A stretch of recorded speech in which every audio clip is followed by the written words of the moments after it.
Oui, oui, oui. Et ben c'est parti. Yofi, on est bon. Toi, alors Erev Tov les Koulam, aujourd'hui, Parashat Yitro, évidemment, c'est un gros morceau.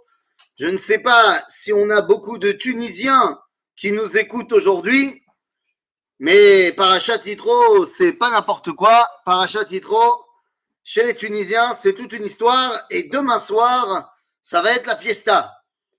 Alors, j'ai pas vraiment compris, si je sais plus ou moins, qu'est-ce qui fait les Tunisiens? Une histoire d'épidémie, une histoire de fin d'épidémie, une histoire de pigeons, une histoire de garçons, et une histoire donc de on mange dans de la dinette que des pelats qui sont petits, et on fait la fête des garçons. Moi, je dis, et pourquoi pas que Parashat Yitro marque aussi, qui sait, la fin du coronavirus, et que cette fête qui était jusqu'à maintenant une fête de Tunisiens devienne une fête pour tout le peuple juif. Amen. Bon, on verra bien. Hein. En tout cas, nous on va parler de Parashat Yitro, et ma question est la suivante. La question qui va nous animer tout notre cours, c'est, on sait, c'est la Parashat des 10 commandements, Parashat très importante. D'ailleurs, j'ai cru comprendre, alors je ne sais pas où on en est, demain il va y avoir une autre discussion, est-ce qu'ils vont allonger le Séguer, est-ce qu'ils vont pas allonger le Séguer? Moi je pense que ce serait bien, quoi, ils ont déjà allongé? Non, ils n'ont pas encore allongé. On ne sait pas s'ils ont rallongé ou pas, ça va rallonger, ça va pas rallonger. En tout cas, moi je leur aurais dit, bah écoute, si tu n'allonges pas, au moins, les gens ils pourront venir à la synagogue pour les 10 commandements. C'est pas une mauvaise chose. Donc, en tout cas, c'est évidemment une paracha très importante, une paracha centrale, bien sûr. Et ma question, parce qu'on connaît les 10 commandements, en fait, ma question est la suivante. Pourquoi on a besoin des 9 autres? Je m'explique. Si j'admets que le premier des 10 commandements est celui qui est le véritable important, d'ailleurs, entre parenthèses, on va même avoir des avis chez nos sages qui vont dire que, en fait, on a entendu que le premier des 10 commandements, d'autres avis on va entendre que les deux premiers. Mais dans tous les cas, le premier, c'est celui qui est important, puisqu'on cherchait à entendre Dieu. Mahamad Arsinaï, son rôle, c'est le dévoilement de Dieu. Donc, le dévoilement de Dieu a été atteint dans le premier des 10 commandements. On n'a pas besoin des 9 autres. Et donc, on va essayer de comprendre pourquoi est-ce qu'ils sont là, les 9 autres. S'il s'agit de me dire que toute la Torah est résumée dedans, je veux bien, mais c'est des vortim. Comment ça, c'est des vortim? Si tu prends l'ensemble des 10 commandements, l'ensemble des lettres qu'il y a dans les 10 commandements, que ce soit Parashat Yitro et Parashat Vaïtranan, on arrive à 613 lettres. Babam! Non, c'est faux. On n'arrive pas à 613, on arrive à 620. C'est-à-dire les 613 mitzvot plus les 7 mitzvot Benenoach. Tov, c'est yafé, c'est une belle dracha. Mais en vrai, les 10 commandements ne sont pas, en vrai, plus importants que le reste de la Torah. Il y a un minag. Qui existe dans le peuple juif. Et donc, les minagim du peuple juif, tu ne peux pas les enlever. Mais c'est un minag dans lequel moi, je ne me reconnais pas.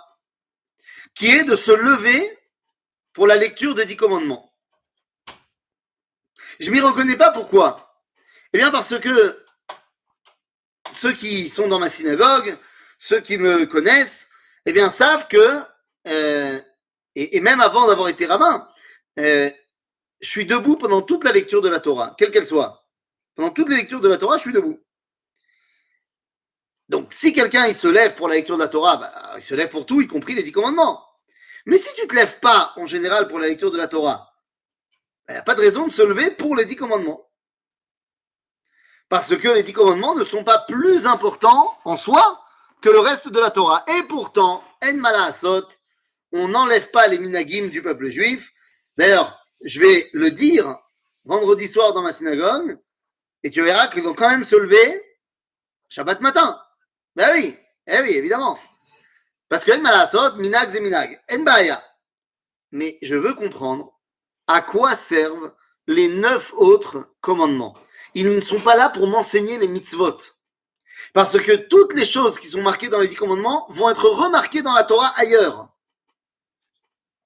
Donc elles ne sont pas là pour m'apprendre. On n'apprend pas Shabbat du fait qu'il y a marqué dans les 10 commandements Zachor et Yom Shabbat le Kocho.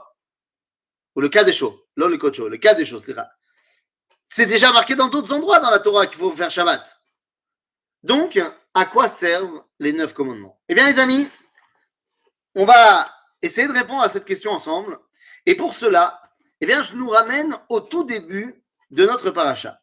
Au tout début de la paracha, il y a marqué Vaishma Yitro, et le reste ne m'intéresse pas. Vaishma Yitro. Ma'u Shama. Alors, vous savez que cette paracha est le théâtre d'une grande marloquette de savoir est-ce que, eh bien, la paracha de Yitro, l'histoire de Yitro qui vient avec tout ça, ça se passe avant Mahamad Har-Sinaï ou après Mahamad Har-Sinaï. Il y a des commentateurs qui disent comme ça, d'autres qui disent comme ça. J'ai l'habitude de dire c'est pas très important parce qu'au final, Akadosh Baruch Hu a décidé de mettre cette paracha avant. Donc même si chronologiquement elle s'est passée après, nous, pour notre enseignement, elle se passe avant. Et donc il faut la comprendre comme si elle était véritablement avant. Et donc, la question est reposée. Qu'est-ce qu'il a entendu pour le faire venir? Comprenez-moi bien. Yitro, il connaît très bien Moshe, c'est son beau-père. Il l'a formé pendant 40 ans. Il lui a donné sa fille, tout ce que tu veux. Il connaît aussi l'objectif de pourquoi Moshe est parti en Égypte. Et il sait également qu'il est sorti d'Égypte. Parce qu'ils avaient un groupe WhatsApp avec la famille. Et donc, quand Moshe il a envoyé un WhatsApp avec un smiley, avec un cœur à Tzipora pour lui dire « Ça y est chérie, on est sorti d'Égypte », ben c'est sûr que Yitro, il était au courant aussi. Baour. Donc, pourquoi est-ce qu'il n'est pas venu tout de suite? Il a attendu quelque chose. Il a attendu d'entendre quelque chose. Alors, qu'est-ce qu'il a entendu? Nous dit Rashi. Enfin, Rashi cite la Gemara. Il dit qu'il a entendu parler de Kriyat Yamsouf et Milchemet Amalek.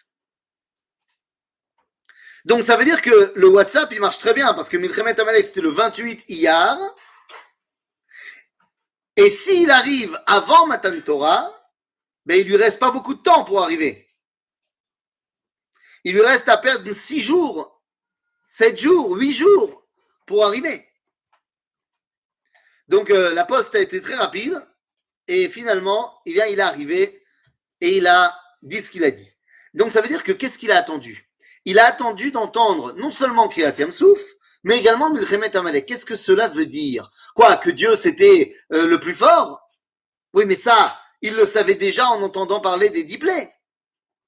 Et il a forcément entendu parler des 10 plaies à cause du même groupe WhatsApp que j'ai cité tout à l'heure.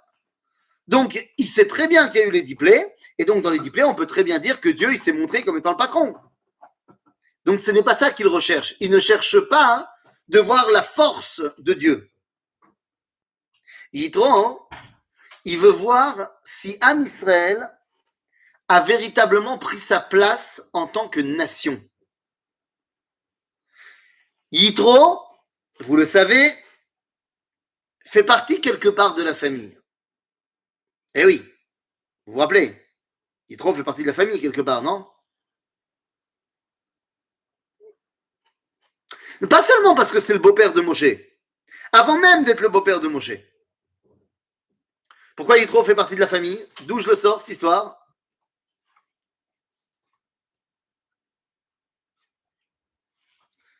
Mais on n'éteint pas ça. Donc d'où je sais que Yitro fait partie de la famille? Eh bien parce que Yitro est le grand prêtre de Midian. Or Midian, comme vous le savez, fait partie de la famille. Eh oui, qui est Midian? Vous vous rappelez de Midian? Midian, c'est le fils de Abraham. D'accord? Tu veux faire quoi? Tu vas aller te faire dodo dans mon lit?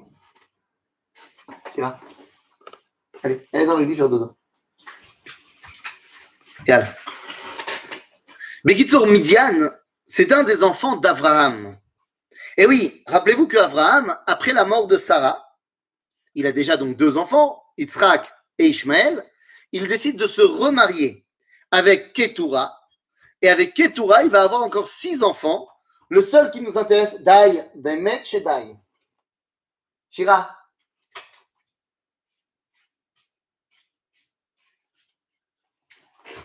Les enfants, c'est une bracha. Surtout quand ils sont plus à la maison. Eh oui, eh oui. Allez, vaille, très bientôt, on revient chez les Burstins. Amen. Amen. Non, parce que c'est bien gentil les vignettes Zoom, mais je peux vous dire que vous commencez à me manquer, mes amis. Donc, Bezrat Hashem, très bientôt, on se retrouve chez les Burstins et on se fait plaisir. Bekitsour, donc, Yitro, c'est un membre de Midian. Midian, c'est le fils d'Abraham. Donc, Yitro est conscient de la dimension nationale que doit prendre le peuple juif. Tant qu'on est sorti d'Égypte, mais qu'on n'a pas encore exprimé notre identité nationale, eh bien, on ne peut pas véritablement prétendre à être qui on est. Donc, il a attendu d'entendre Kriyat Yamsouf, c'est-à-dire le moment où le cordon a été complètement coupé avec les Égyptiens, et au moment où on a montré que ça y est, on avait un véritable champ d'action national en faisant une guerre, la guerre, c'est la dimension de la nation, eh bien, c'est la dimension politique. Là, ça pourrait être autre chose, on aurait pu créer une alliance. Mais là, en l'occurrence, la première action politique qui a été celle du peuple juif, ça a été de faire la guerre contre Amalek. Donc, on a pris enfin notre identité de peuple entre nos mains. À ce moment-là, Yitro arrive. Yitro arrive, et qu'est-ce qu'il va faire? Bon, d'abord, il est intéressant de noter que Yitro est le premier homme à dire Baruch Hashem. Et ça, c'est pas mal. C'est avec tout ce qu'on a vu, Avraham, Yitzhak, Yaakov, Moshe, les Bnei Israël, personne n'a été capable de dire Baruch Hashem.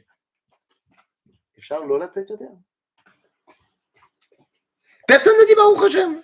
Et Yitro, il arrive, boum, Baruch Hashem, Asher Etzil Etrem Miyad Mitzrayim ou Miyad Paro. Et là, on comprend très bien ce proverbe en hébreu qui dit Ein Baalagan Makir Babalagan. Ou alors, comme le disent nos sages dans le Talmud, En Baal Anes Makir Benisso. C'est-à-dire, quand tu es dans l'événement, tu n'arrives pas à avoir un regard global sur l'événement et de pouvoir porter un jugement. Tu es trop dedans. Et donc, eh bien, il fallait un regard extérieur pour nous dire Waouh, Baruch Hashem. Et Yitro arrive, et vous connaissez l'histoire, il vient pour faire des remarques à son élève. Mais 2 secondes, on connaît ces remarques. Moshe est en train de juger tout le peuple juif, seul. Il est assis et le peuple fait la queue. Et Moshe rend la justice. Et Yitro vient lui dire, mais enfin, ça marchera pas ton truc. C'est pas possible que tu rendes la justice tout seul. Nabol, Tibol, tu n'y arriveras pas. Donc, mets en place des tribunaux, des tribunaux de section, de région, pour grosses affaires, pour petites affaires. Saré Alafim, Saré Meot, Saré Chamishim, Saré Asarot. Ma question, elle n'est pas sur le conseil donné par Yitro. Ma question, elle est sur Moshe. Non mais Bémet, Moshe, tu te rappelles, enfin, on se rappelle tous que Moshe, avant d'être Moshe Rabbeinu, Moshe a quand même été, pendant 40 ans, les 40 premières années de sa vie, prince d'Égypte. Et l'administration américaine, toujours être soucieuse également de faire tradouiller les politiques de Donald Trump au Proche-Orient. Washington pour revenir rapidement au profit des Palestiniens. Il y en a qui regardent I24. Ah oui, il y en a qui regardent I24. Oui. Oui, ben alors, ceux qui mettent I24, ils peuvent se mettre en silencieux.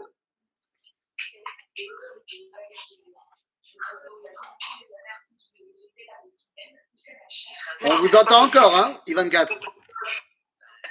Bon, je vais laisser tomber. Allez, bilatérale de la situation politique et des derniers développements actuels. c'était une conversation constructive. Et d'autres, c'était facile. Non, on ne peut pas allumer les deux. Voilà. Yofi. Bekitsour, Moshe était prince d'Égypte. Ça y est, je l'ai enlevé. Je peux laisser I24, ça y est. Ça rentre vite. C'est bon? Ok. Donc, Moshe Rabbeinu, pendant 40 ans, il était prince d'Égypte. Moshe, il a été faire Sciences Po, il a été faire l'ENA, il a été faire tout ce que tu veux. Moshe, il a appris comment gérer un pays. Il a même à un moment été donné, quand on dit dans le livre de Shemot au début, quand on nous dit Vayigdal Moshe.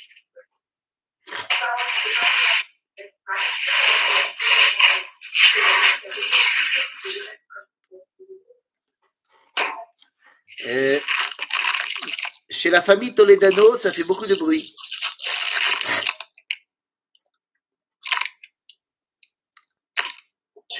Les Toledano, vous nous entendez? Allô, allô? La Terre? Il faut se mettre en mute, les amis. Il faut se mettre en silencieux.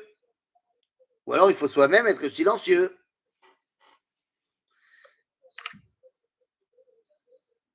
Nous, après 1 an de Zoom, on a appris, non? Fermez vos micros, dit Jackie. Zénachon. Bon, en tout cas, Moshe, il ne sait pas. Quand on nous dit Vaïgdal Moshe, Rashi dit que Minaou Oto Alkol Beito, il est devenu Premier ministre. Il est devenu régent du royaume. Quoi, Béhémet, Moshe, il ne sait pas que pour gérer un pays, tu ne peux pas faire ça tout seul. Enfin, c'est évident. Vous savez quoi? Faisons un petit calcul très rapide de maths. Disons que Moshe, il rend la justice géniale. Il est au top. Chaque affaire qui lui est soumise, en 10 secondes, il a rendu la justice. Ah oui, oui, c'est Moshe. 10 secondes. C'est-à-dire, tu as 20 secondes de présentation de l'argument, 20 secondes pour l'autre qui doit donner son contre-argument, 10 secondes où Moshe, il rend la justice, et 10 secondes pour les faire sortir du bureau et faire rentrer le prochain. Donc, chaque affaire dure 1 minute. 40 secondes. Ah ben non. 10. Non, j'ai dit 20 secondes, parce que toi, tu as besoin de 20 secondes pour présenter ta Tahana, quand même. Ensuite, tu as 20 secondes, et puis n'oublie pas qu'il y en a plein, c'était des Sfaradim, donc ils sont arrivés en retard. Et il y a des Chabadnikim qui voulaient aussi faire des trucs, ils sont arrivés encore plus en retard. Mais Kitsour, il n'y a que les Yekim qui étaient là avant Moshe, mais ça ne servait à rien parce que Moshe n'était pas là. C'est-à-dire, Bekitsour, on a dit 1 minute par affaire. Il y a, disons que Moshe, c'est un tueur, c'est un bourreau de travail. Il travaille 24 heures sur 24. Il n'a pas besoin de se reposer. Il n'a pas besoin de se reposer, il n'a pas besoin de manger, il n'a pas besoin de toilette, il n'a pas... rien. Il travaille 24 heures. Bon, très bien. Il y a donc 60 minutes en 1 heure. En 1 heure, il boucle 60 dossiers. En 10 heures, il a bouclé 600 dossiers. En 20 heures, il a bouclé 1200 dossiers. Ah, c'est un tueur. Et en 24 heures, eh bien, il a réussi à te boucler près de 1500 dossiers. C'est beau, hein? Allez bien, Moshe, encore la commode, Moshe. Ce qui veut dire que 1500 dossiers, ça fait rentrer en jeu 3000 personnes. Il faut bien qu'il y ait 2 personnes. Donc, il y a 3000 personnes qui sont passées sous le jugement de Moshe dans la journée. Sur un peuple de près de quelques millions de personnes. Vous comprenez bien que 3000 cas, c'est pas assez. Chaque jour, il y a des centaines de milliers d'affaires. Donc, ça marchera pas, son truc à Moshe. Et moi, ce que je dis, c'est qu'il le sait très bien. Tu crois vraiment qu'il a besoin de Yitro pour lui apprendre ça? Pas du tout. Et c'est exactement la réponse de Moshe à Yitro. Moshe lui répond en lui disant, il lui dit pas, mais je sais, beau papa, mais il lui dit, Ki yavo elai ha'am lidrosh Elohim. D'ailleurs, juste après, il va faire ce que Yitro il demande. Mais en fait, c'est pas parce que Yitro il demande. Nous disent nos sages dans le Midrash que Moshe il avait déjà prévu de faire ça. Il avait déjà organisé la société pour que ce soit comme ça.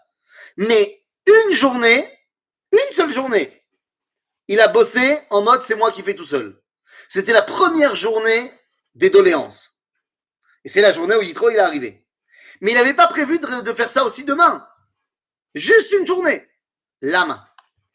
Parce que nous dit Moshe, je voulais que dans l'origine du Mishpat, dans l'origine de la Torah entre les hommes, Ben Adam Lachavero, que les gens comprennent. Puisque pour l'instant, c'est moi qui suis le représentant de la parole de Dieu. Dans 2 secondes, il va nous parler. Mais là, c'est moi qui suis le représentant de la parole de Dieu. Je voulais que tout le monde comprenne que lorsqu'on vient demander le Mishpat, en fait, on cherche Dieu.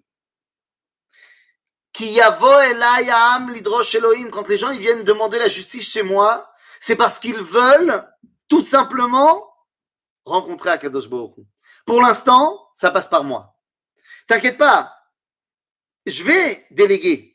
Mais le problème, c'est que si je délègue dès le départ et que je nomme comme juge de quartier pour 10 personnes, un bonhomme de la tribu de Zevouloun que personne ne connaît, ils vont pas forcément comprendre qu'allant le voir lui, c'est aller voir Dieu.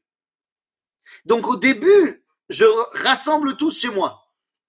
Et tu as raison, tout le monde ne sera pas jugé par moi, mais tout le monde verra que ça passe par là. En d'autres termes, Moshe Rabbeinu veut rattacher Ben Adam Lachavero à la Torah. Yitro, c'est le spécialiste de Ben Adam Lachavero. Toute sa Torah, elle est Ben Adam Lachavero. Toute sa Torah, elle est l'homme envers son prochain. Je vous rappelle qu'il a accueilli Moshe lorsqu'il a entendu que Moshe avait sauvé ses filles. Lorsqu'il voit un homme faire une bonne action envers son prochain, Yitro, il est au top. C'est le spécialiste de Ben Adam Lachavero. À dire vrai, Yitro, il arrive justement parce que la Torah n'a pas encore été donnée. Il arrive pour en fait devenir celui qui va prétendre donner la Torah. Yitro fait partie des 3 hommes qui prétendent être le légitime point d'accès entre l'homme et Dieu. Il y a 3 hommes qui revendiquent le titre de Rabbeinu. Qui sont ces 3 hommes? Ils sont intimement liés entre eux et intimement liés à Moshe. Le premier s'appelle, comme je viens de le dire, Yitro. Le deuxième s'appelle Yov, Job. Yov écrira dans le livre de Yov, Mi yiten milai, uba sefer yichaku. Qui va m'aider à faire en sorte que mes mots soient gravés dans le livre? Mazé has-sefer, c'est la Torah. Yov prétend à ce que ses paroles soient inscrites dans la Torah. Oui, mais attention, Yov, ce n'est pas du tout quelqu'un qui est l'expert de Ben Adam Lachavero. Par contre, Yov, plus que n'importe qui, connaît les problèmes existentiels de l'homme. Yov, c'est presque un philosophe existentialiste. Yov, il est le spécialiste de Ben Adam Le'atzmo. Mais il y a un autre personnage qui prétend être celui qui peut parler à Dieu et transmettre la parole de Dieu, puisqu'il le connaît. Ou Yodea Da'at Elyon. Eh oui, Yodea Da'at Elyon, tu as compris, c'est Bilham. Bilham, il n'a pas de très bon rapport avec les autres. Il n'a pas de très bon rapport avec lui-même non plus. Demande à son ânesse. Par contre, il est le spécialiste du spirituel, de Ben Adam Lamakom. Ces trois hommes sont contemporains, et le Midrash va même nous dire qu'ils étaient tous les trois les conseillers de Pharaon. Lorsqu'il y avait le petit Moshe, vous vous rappelez des conseillers de Pharaon quand Pharaon avait vu qu'il allait naître le libérateur d'Israël? C'était eux trois. Et lorsque Moshe finalement va être adopté et qu'il va commencer à jouer avec la couronne de Pharaon d'après le Midrash, qui va donner les avis de laisse-le tranquille, moi je dis rien, ou alors tue-le? Yitro, Yov et Bilam. Yitro s'enfuira d'Égypte justement parce qu'il aura bien parlé et Pharaon va le dégager. En d'autres termes, les trois sont intimement liés entre eux, mais également avec Moshe. À tel point que le Talmud, dans le traité de Baba Batra, nous dira que Moshe a écrit la Torah, d'accord, mais en plus de ça, il a écrit trois choses. La Gemara nous dit Moshe katav sifro, a sefer shelo, mazé, ve'yov, ve'parashat bilam. Alors Yov, c'est le livre de Yov. Parashat bilam, c'est plus ou moins toute la parashat de Balak qu'on a dans le livre de Bamidbar. Et mazé sifro, c'est pas la Torah. Sifro, c'est les deux versets qui forment, d'après la halakha, un sefer en entier, qui se trouve dans le livre de Bamidbar, lorsqu'il y a marqué Vayi binso Aaron, vayomer Moshe, kuma Hashem, vayafutsu oyevecha, vayanusu mesanecha mipanecha. Ces deux versets que les Ashkenazim ils vont dire lorsque on ouvre le Aaron HaKodesh, eh bien, ces deux versets, c'est ce qu'on appelle Sifro Shel Moshe. Maintenant, pourquoi est-ce que Moshe dit ces phrases-là? Ces phrases arrivent juste après qu'il ait demandé, que Moshe ait demandé à Yitro de rester avec eux, de devenir leur guide. Yitro refuse, alors Moshe dit ces phrases à sa place. En d'autres termes, ça aurait dû être les phrases de Yitro. Mais comme il ne les a pas dit parce qu'il a refusé de prendre part à l'aventure, alors Moshe est devenu Yitro. Moshe qui est capable d'écrire Vayi binso Aaron, c'est que Moshe est Yitro. Moshe qui est capable d'écrire le livre de Yov, c'est que Moshe c'est un peu Yov. Et Moshe qui est capable d'écrire la paracha de Bilam, alors qu'en fait c'est la seule paracha où il n'y a aucun contact avec le peuple juif, c'est qu'il est capable d'avoir les mêmes prophéties que Bilam. Il est un peu Bilam. Et c'est exactement ce qu'on vient de dire. Les trois prétendaient pouvoir dévoiler la parole de Dieu. Seulement, le problème des trois, c'est qu'ils étaient des spécialistes, mais que dans un, ou le deuxième, ou le troisième des sujets. Ben Adam le Chavero, Ben Adam le Atzmo, ou Ben Adam la Makom. Or, le lien à Dieu ne peut pas se limiter qu'à une des trois identités. La question qu'on a posée en préalable, c'est de dire, mais à quoi servent les 9 autres commandements? Eh bien, les 9 autres commandements, les 9 derniers commandements, servent à expliquer pourquoi c'est par Moshe que passe le dévoilement. Par Moshe, et donc pas par quelqu'un d'autre, pas un des trois autres prétendants. Le premier des 10 commandements sert à autre chose. On a dit, il sert au dévoilement. Il sert à ce que Dieu se dévoile au peuple juif. Ils nous disent coucou. Sauf qu'il sert aussi à autre chose. Nous dit Dieu dans la Torah. Vous vous rappelez, quand Dieu a appelé Moshe, on vient d'arriver au pied du mont Sinaï, Dieu va dire à Moshe, Elle adevarim asher tedaber el bnei Israël. Il lui a dit, va dire au bnei Israël que je vais vous prendre comme peuple, et je vais vous amener un kanfei nesharim, v'avietrem elai, et vous allez devenir pour moi mon peuple, et vous serez une nation de prêtres. Et si vous faites tout ce que je vous dis, alors, au top. Et voilà ce que tu vas devoir dire au Bnei Israël. Moshe vient voir les Bnei Israël en leur disant, Dieu m'a dit qu'il va vous donner la Torah. Et Am Israël refuse. Enfin, pas qu'il refuse, mais il dit, on ne te croit pas. On dit, Kol asher diber Hashem naase. tout ce que Dieu a dit, on va faire. Parce que toi, tu dis. Rachid dira, Retzonenu lirot et malkenu. C'est-à-dire, on ne veut pas passer par un intermédiaire. On n'est pas sûr d'ailleurs que ce soit vrai ce que tu nous dises. Peut-être que c'est ton imaginaire, la Torah. On n'a jamais entendu parler de ça dans notre histoire et dans les promesses que Dieu a faites à Abraham, Yitzhak et Yaakov. La terre d'Israël, oui, on a entendu parler. Le peuple juif, on a entendu parler, mais la Torah, on n'a jamais entendu parler. Qui nous dit que ça vient bel et bien de Dieu? Peut-être que c'est toi. Donc, si Dieu il veut nous parler, qu'il vienne nous parler.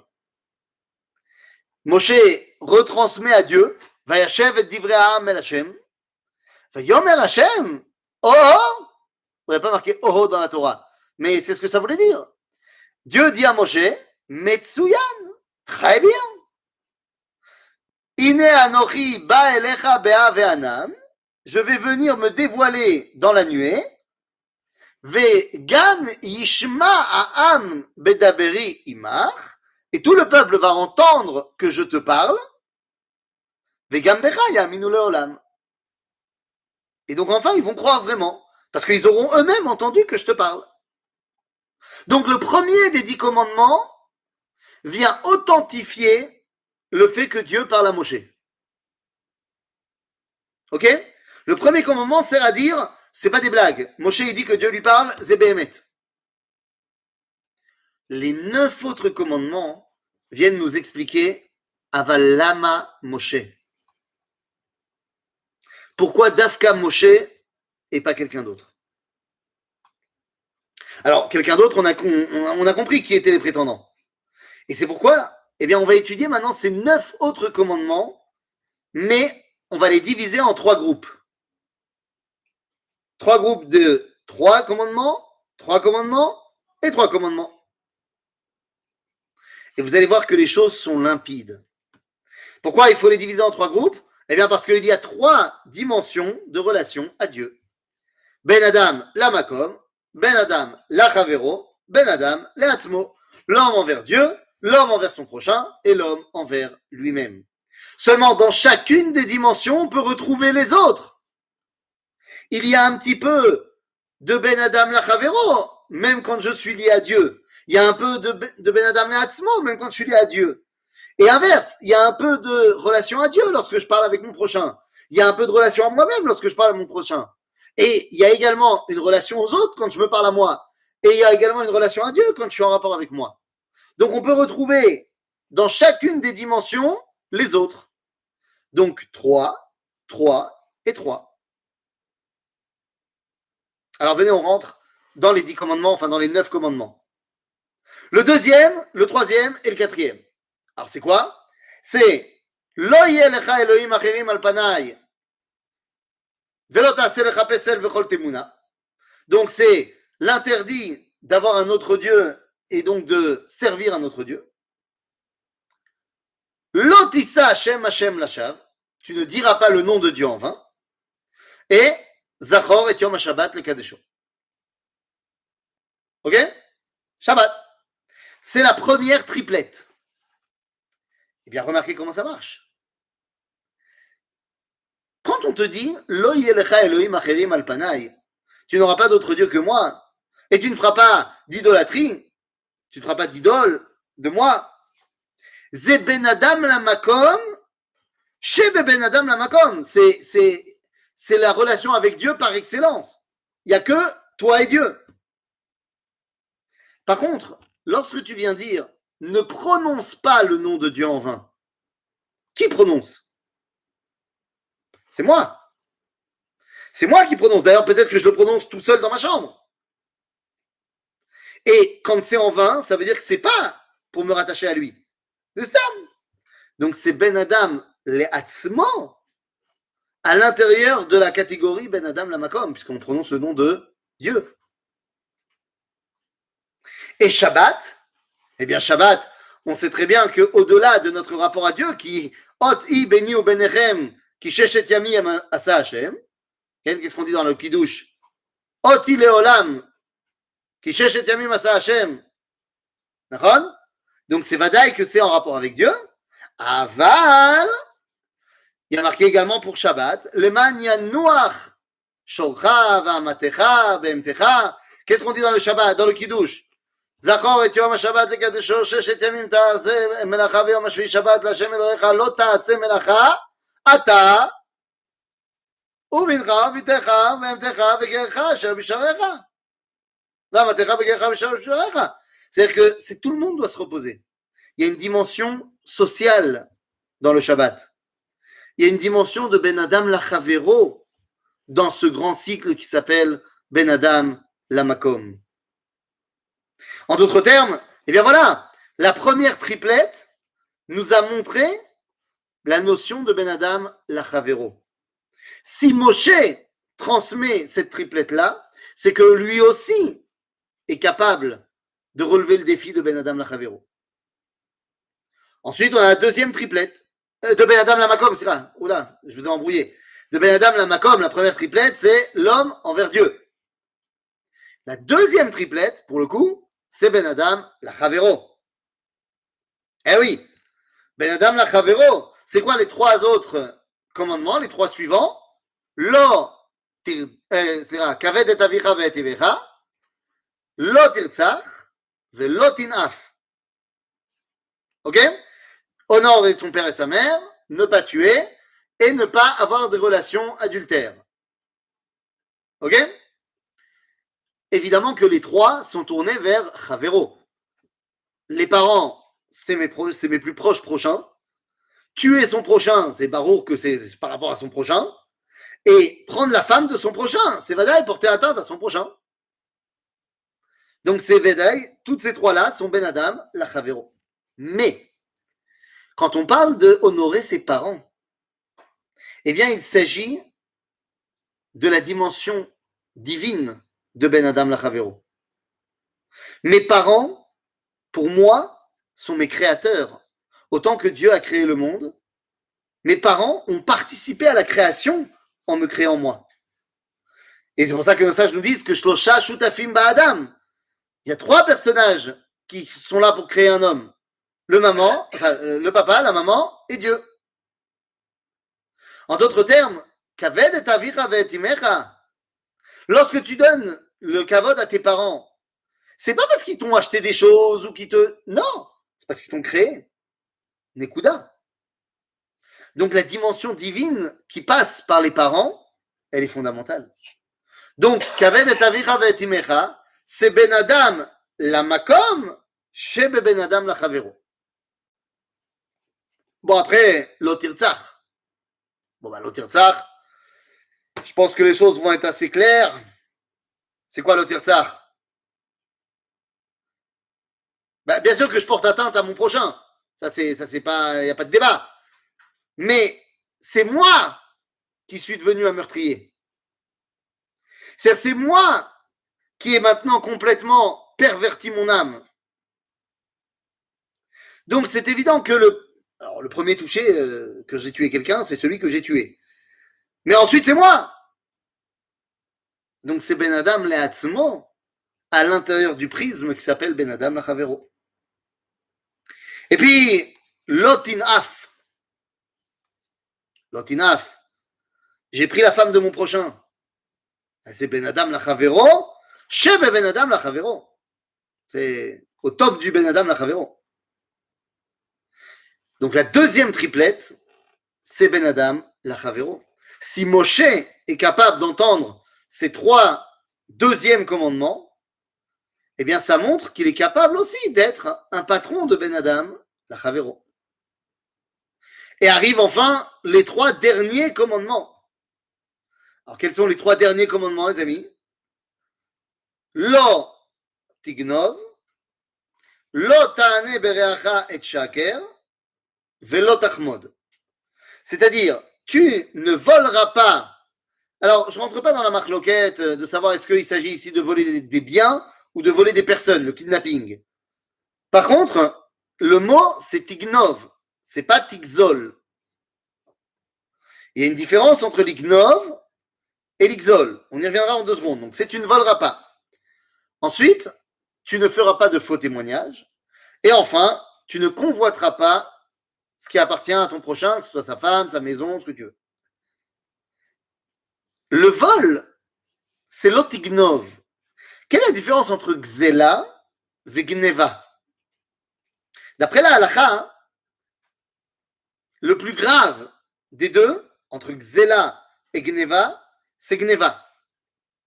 Mais peut-être que tu as volé la même chose. C'est pas gzela, c'est jusqu'à 1000 euros, et gneva, c'est au-delà. Non, non. Gzela, c'est bégalouille, c'est la journée, c'est t'as été volé la banque en pleine journée, tu dis les gars, c'est un hold-up. Gneva, c'est basseter. Okay, Gneva, c'est en secret. Lama zéoter, c'est plus dur, Gneva. Eh bien, parce que nous dit Razal, ma, begneva ou choshev shu yechol lignov et da'at hamakom. C'est quand tu vas voler en public, t'as peur de personne. T'as ni peur des hommes, de la police que tu veux, et t'as pas peur de Dieu non plus. Au moins, t'es cohérent. Mais celui qui vole en secret, le soir, quand personne regarde, il pense qu'il peut voler Dieu. Il a peur des hommes, mais il n'a pas peur de Dieu. Il a peur de se faire choper par les hommes, et il pense qu'il ne va pas se faire choper par Dieu. Nous, Bémet. Azugonev et data makom. Azagneva lotignov. C'est vrai que c'est moi le voleur. C'est vrai que tout ça, c'est le prisme. Les trois derniers sont Ben Adam la Hatzmo. C'est moi qui me fais du mal. Mais il y a cette dimension de Ben Adam la Makom à l'intérieur de Ben Adam la Hatzmo. Ensuite, on parle de l'otane bereacha et shaker. C'est-à-dire, tu ne feras pas de faux témoignages. Bon, ben là, il est évident que celui qui témoigne, celui qui change la vérité, c'est moi. Donc, celui qui est perverti à ce niveau-là, c'est Madaï Ben Adam la Hatzmo. Mais c'est pour porter atteinte à mon prochain. Tu ne feras pas de faux témoignages envers ton prochain. Tu ne peux pas témoigner pour toi-même, donc c'est envers ton prochain. Et enfin, l'otachmod. Tu ne convoiteras pas la femme de ton prochain, c'est bien. Mais la convoitise, quand est-ce qu'on fait la Avera de l'otachmod? Dit Razal, l'otachmod, c'est balev. C'est uniquement balev. Ça se passe que dans le cœur. C'est-à-dire, si je convoite la femme de mon prochain dans le cœur, et qu'après, je lui envoie un message pour l'inviter à dîner, le fait de lui envoyer un message et de l'inviter à dîner, ce n'est plus l'otachmod. Ça rentre déjà dans Geder de Issour Arayot. C'est-à-dire, à partir du moment où j'ai fait un maasé, c'est plus l'otachmod, c'est autre chose. C'est aussi interdit, mais c'est pas l'interdit de tu ne convoiteras pas. La convoitise, c'est dans le cœur au niveau de la halakha. Donc ça veut dire que l'otachmod, c'est ben adam la atzmo, chez betor ben adam la atzmo. C'est ani, ani, ani. Et donc vous voyez que les 9 commandements qui suivent le premier, qui étaient là pour authentifier que Moshe, bel et bien, c'est Dieu qui lui parle, eh bien les 9 commandements qui suivent sont là pour nous expliquer que Moshe a été choisi parce que il est capable d'être un expert Ben Adam la Makom, d'être un expert Ben Adam la Chavero et d'être un expert Ben Adam la Atzmo. Bilam, Yitro et Yov étaient des experts, mais que dans l'un des trois parties dans lesquelles Dieu se dévoile. Moshe a été choisi parce qu'il est capable d'être et l'un, et le second, et le troisième. Et en cela, Moshe Rabbeinu, eh bien, se montre complètement digne d'être celui qui va transmettre la parole d'Akadosh Baruch Hu. Parce qu'il vient de nous apprendre que la parole de Dieu a pour signification de nous rattacher à lui, tant au niveau de mon rapport au spirituel, de mon rapport avec mon prochain, car le rapport que j'entretiens avec mon prochain, c'est le rapport que je dois entretenir avec Dieu, et le rapport que j'entretiens avec moi-même. Ve'ahavta l'ereacha kamocha ani Hashem. Zeklal gadol batorah, nous dira Rabbi Akiva. C'est quoi ce verset? Ve'ahavta l'ereacha. C'est Ben Adam la Chavero. Tu aimeras ton prochain. Kamocha, comme toi-même, c'est Ben Adam La'atzmo. Ani Hashem, c'est Ben Adam La'makom. S'il manque une des trois catégories, eh bien notre relation à Dieu est incomplète. Les 10 commandements sont là pour montrer que celui qui nous les a transmis est celui qui était capable de relever ces 3 défis pour faire en sorte que notre relation avec Akadosh Baruch Hu puisse être sur les 3 dimensions pour être une relation saine, entière et émette dans ce qui est au-delà de moi. Voilà ce que viennent nous apprendre les 10 commandements, le 1, plus 3, plus 3, plus 3. Shabbat Shalom les Koulam et bonne fête des garçons à tout le monde. Est-ce que quoi? Est-ce que je peux redonner? Monique, quoi, si vous voulez? J'ai pas vu. Attends. Je vais dans le chat. Tu peux redonner la source du Sefer de Moshe? Ah oui, tout à fait. Sefer de Moshe, donc j'ai dit, le Talmud dans le traité de Baba Batra nous dit que Moshe a écrit son livre, également il a écrit Yov et également Parashat Bilam. Son livre, je répète, c'était les 2 psukim dans le livre de Bamidbar. D'ailleurs, dans le Sefer Torah, ils sont écrits entre 2 nouns inversés pour montrer que genre c'est un truc à part entière. Et donc c'est Vaï bin Aaron, Vayomer Moshe, Kuma Hashem, Ve'afutsu, Ve'ivecha, Ve'nusu Mesanecha Mipanecha. Yov, c'est Yov, et Parashat Bilam, c'est plus ou moins la paracha de Balak qu'on a dans le livre de Bamidbar. Voilà, voilà. Shabbat Shalom les Koulam. Et à très bientôt, en vrai.